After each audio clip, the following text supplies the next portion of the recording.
O Concello de Porto do Son continúa a contar con melloras do abastecemento de auga en distintos puntos do municipio. O seu alcalde acordou coa Xunta a solución definitiva para as obras de saneamento de Queiruga-San Pedro, que pasa pola construción dunha nova depuradora nas inmediacións do Río Maior.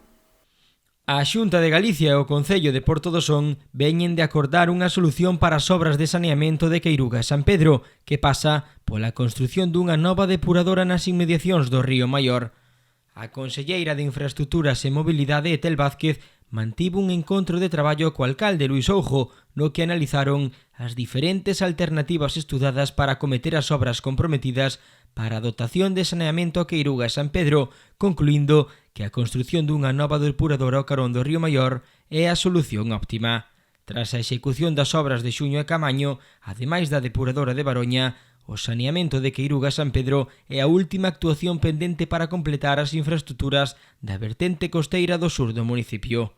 No encontro, o alcalde e a conselleira analizaron tamén as alegacións formuladas polo Concello de Porto do Son ao plan de transporte público sometido á información pública polas xuntas pasadas semanas. A conselleira garantiu que o Departamento de Mobilidade fará todo o posible por atender as demandas formuladas que se centran na coordinación das conexións entre Porto do Son e Noia coas de Noia e Santiago. Ademais, o municipio solicita contar con liñas de autobús compartido para que os veciños poidan aproveitar as prazas vacantes dos autobuses escolares. Oujo tamén salientou algunhas das melloras coas que contará o municipio sonense en canto ao abastecemento. Está a punto de ser adxudicada o Fondo de Compensación Ambiental, que continuamos co abastecemento de augas en Porto do Son, é unha inversión de sobre 85.000 euros. Eso vamos a acabar con esta fase, cambiamos todo o que é desde Valiantes a Porto do Son a ETAP de Porto do Son, todo o que iba en fibrocemento, é dicir, vamos a cambiar aquelas tuberías que iban en fibrocemento e vamos a poñer en PVC para que non haga ninguna rotura. Xa a obra que fixemos o ano pasado nos dou moi bo resultado.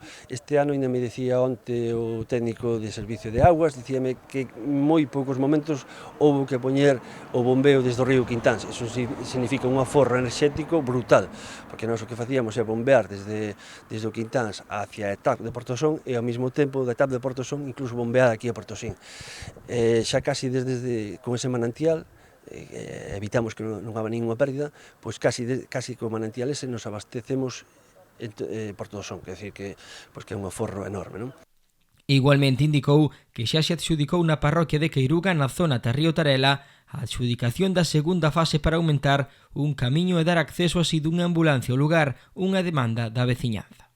Xa está adxudicada a obra que vamos a facer, que é a segunda fase, de ali en Queiruga, na parroquia de Queiruga, que é o núcleo de Río Tarela, que vamos a... Bueno, pois ali era un problema que non accedía unha ambulancia, xa temos a colaboración dos veciños que nos deixanos retranquear algún muro, e con eso poden entrar nunha zona de Tarrío e salir a outro lateral da carretera 550 que poden, bueno, pois, é un servicio moi importante porque vai a poder entrar unha ambulancia, un coche de bomberos, un coche fúnebre, un servicio básico necesario, non?